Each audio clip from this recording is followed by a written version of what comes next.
Welcome to Truman's Town Hall with your host, Matt Truman.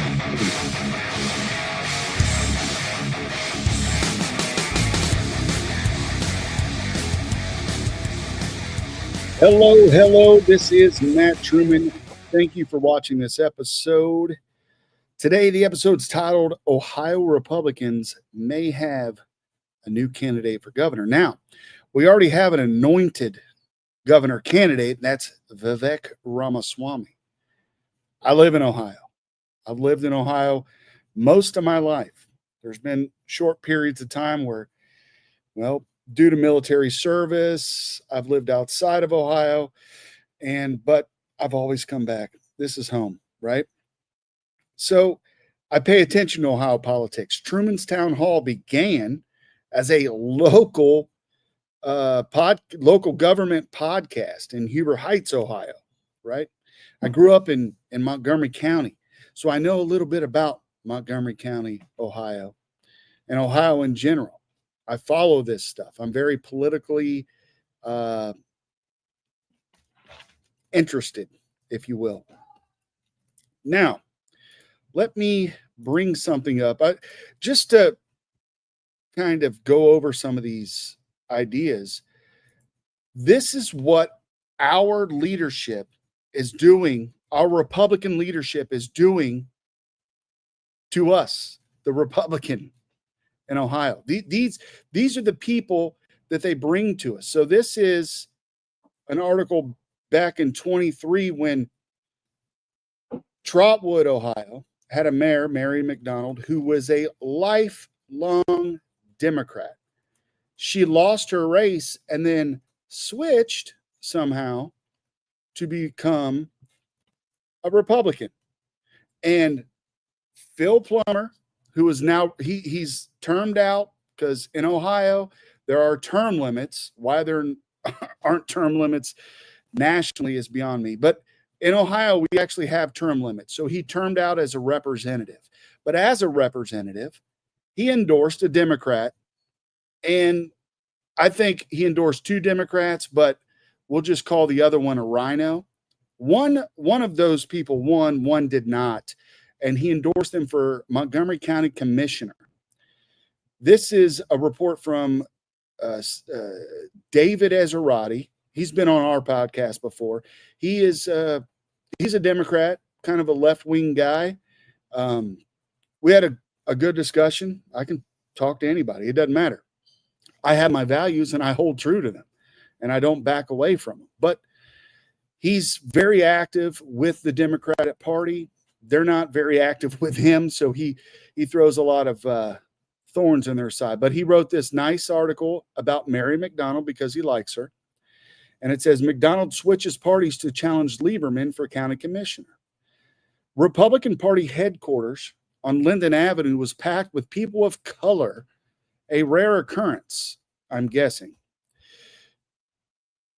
As Republican Party County Chair, State Rep Phil Plummer announces that Mary McDonald and Kate Baker will be the party candidates to take on Debbie Lieberman and Judy Dodge next year for Montgomery County Commissioner. Now, Kate Baker was my sister's high school friend, so I know a little bit about her. And she is also a current Huber Heights City Council person who I basically started this podcast, right, for that reason. So Kate Baker, I know her politics. She was on the dais once talking about how to incorporate LGBT or whatever. Once Mary McDonald got elected for office, she was on a float at the Dayton Pride Parade. These are not Republicans, people. But Phil Plummer, who's now running for Senate, right, endorsed her. Also, I believe Rodney Creech did as well. Let's look at this video real quick. I'm going to bring it up. This is the announcement. This guy right here is Rodney Creech. This is a wonderful day today, and it's come with a lot of thought and a lot of prayer.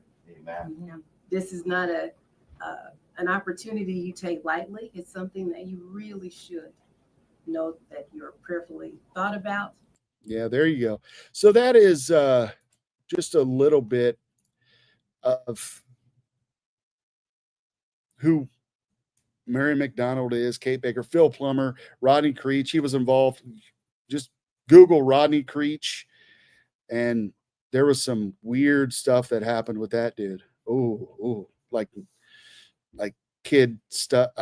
Allegedly never was charged, so he's an innocent guy. But it was just stories that were told that was just kind of weird. So I don't know. Who knows with that dude? Anyway, that's Montgomery County, and Phil Plummer is part of the leadership in Ohio. And now we're giving Vivek Ramaswamy.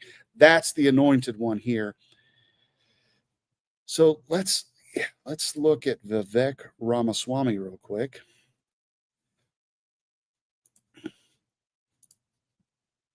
Check this out. So first, let me just address a question that is on everybody's mind at home tonight. Who the heck is this skinny guy with a funny last name, and what the heck is he doing in the middle of this debate stage? The last person in one of these debates, Brett, who stood in the middle of the stage and said, "What's a skinny guy with an odd last name doing up here?" was Barack Obama, and I'm afraid we're dealing with the same type of amateur standing on stage tonight. Come on, give me a hug. The hope of a skinny kid with a funny name who believes that America has a place for him too.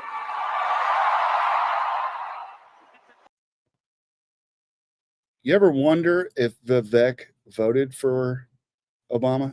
I bet he did. I bet he voted for Obama. He was when he was in college, wasn't he at Harvard, and he did that town hall with Al Sharpton and asked Al a bunch of questions, or a question?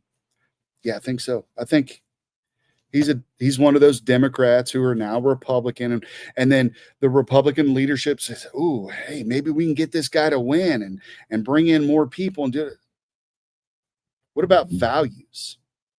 What about our values? Does that matter anymore? Ohio is a scarlet red state. Scarlet red. All right, let's keep on trucking here. So I've got that. We also have, let me bring this up. I think I just deleted it.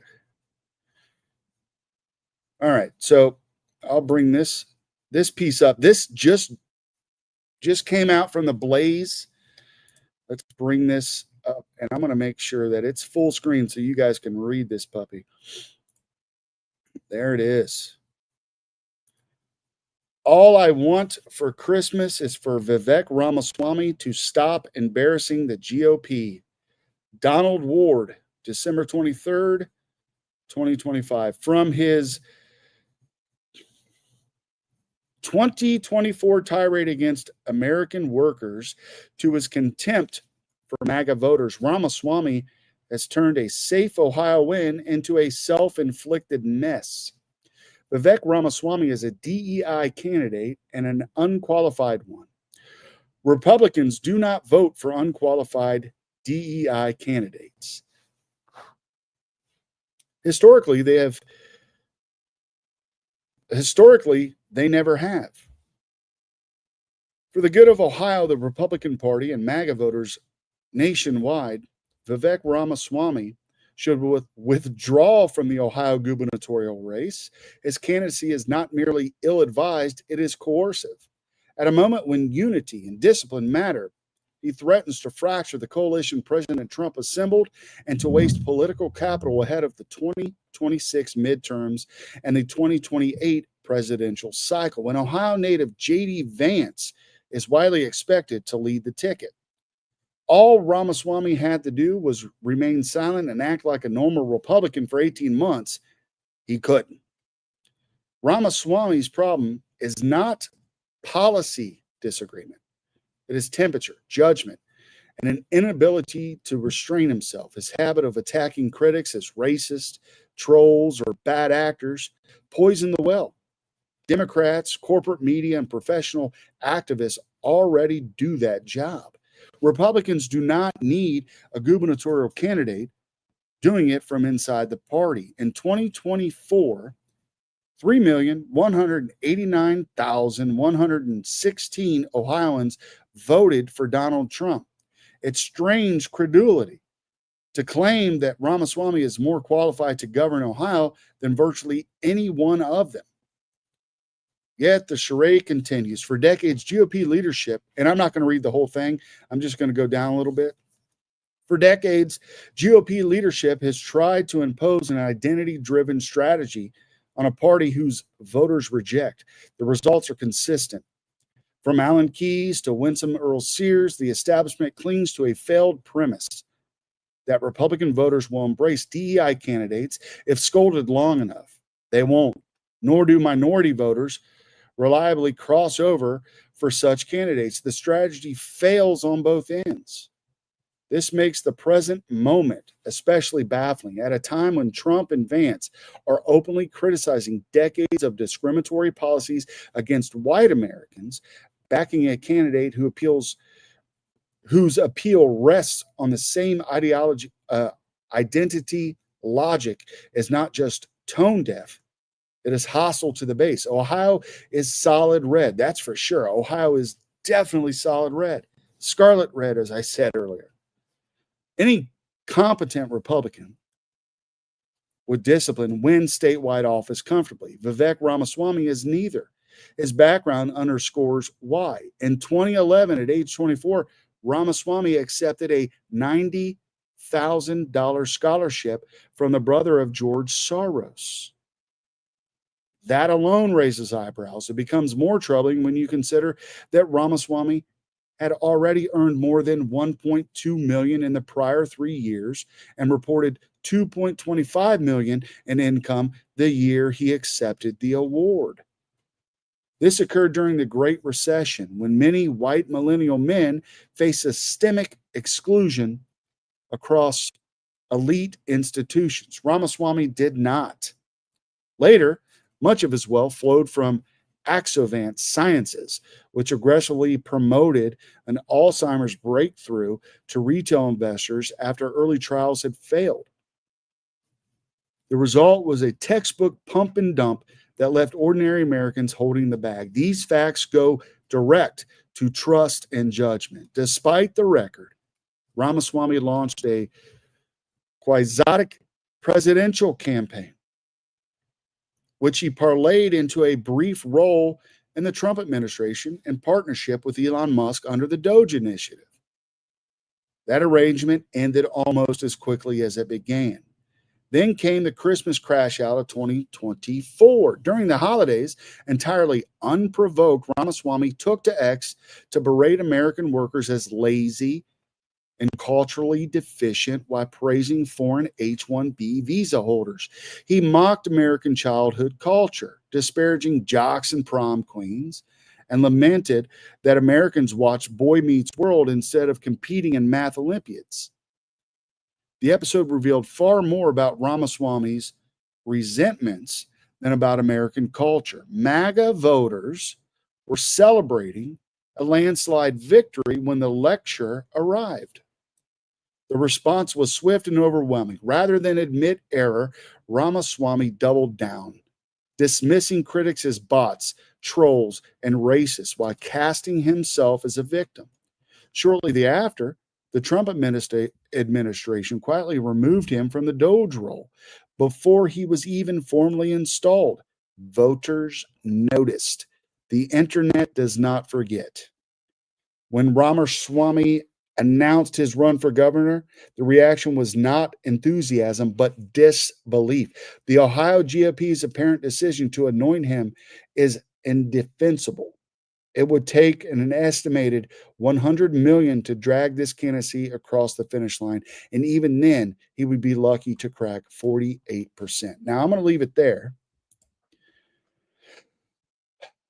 But I wanted to bring that about, because these are the things that we continually see in Ohio's leadership. Alex Tritolfino, however you say his name, he's our chairman at the Republican Party. He's not doing a very good job, in my opinion.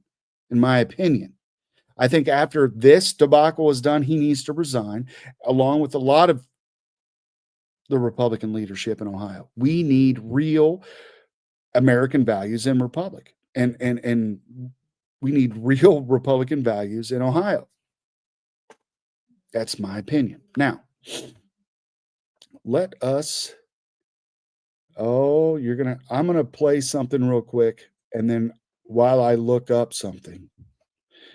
So let me introduce you a little bit to Casey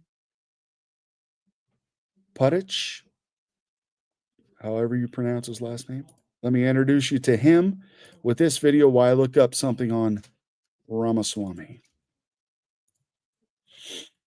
Curious to see what happens in the future. So you probably, I'm sure you saw this. The Supreme Court ruled differently on the Chevron deference, of course, which I'm really fascinated to see how that changes the nature of the way laws are interpreted. So the question before the court was, can federal agencies create legislation when the Constitution says no, Congress creates the laws? Right. On how it's interpreted. Right. But for generations, the federal agencies, including EPA, but all of them, from the Department of Education to the Department of Defense, have come out with regulations that have the force of law that no one ever voted for and that no elected official had a hand in. So it's anti-democratic, right? And that's the idea. That's probably the reason why so many friends complain about the ATF. I think they're pretty good at making laws. Well, the ATF has all kinds of other problems like shooting innocent people. But yes, no, absolutely. Yeah. But they create regulations that no one voted on and that no elected official administers. So it's like, as a citizen, I have no recourse. So that's not democracy. That's tyranny. Yeah. Right. Exactly. So that's the conceptual. No, exactly right. Explanation. Exactly right. And it's not looking for a way around something or a loophole, but like, what is right? Like, what are we actually doing here? Where are we going? Want a law, vote on it. Yeah. And the beauty of the Congress is they have 2 or 6 years.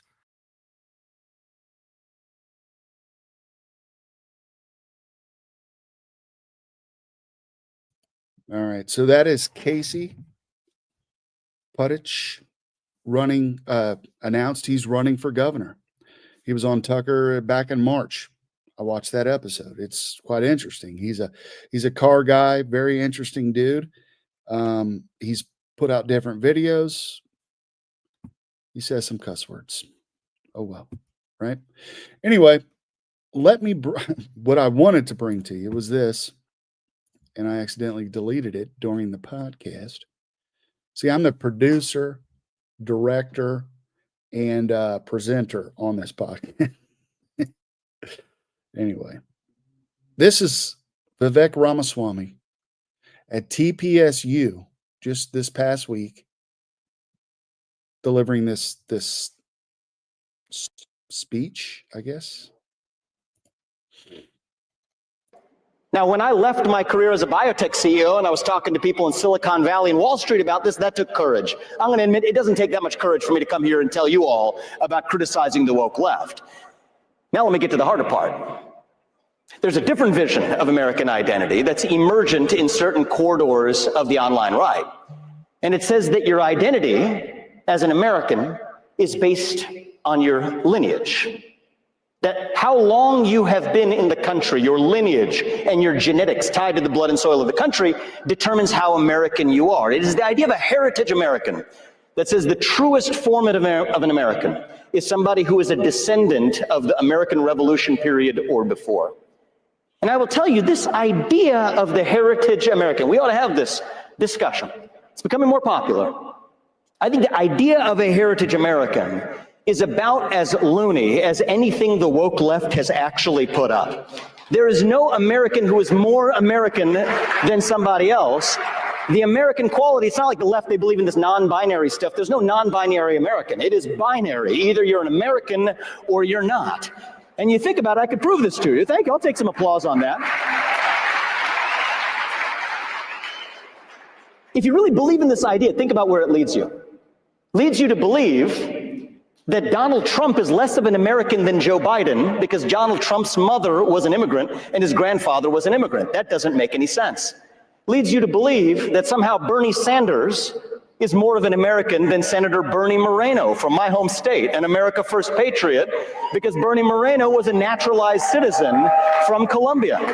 It makes you think that Marco Rubio, our great Secretary of State, is somehow less of an American than Elizabeth Warren because she's a Native American, which we all know, right? Doesn't make any sense. All right. He's making that shit up. I'm just going to point it out. No, I don't know anybody that said you're more of an American. However, what he's trying to do is he's trying to take away our heritage and bring in his heritage and say that's better. That's what he's trying to do. He's trying to say, you know what?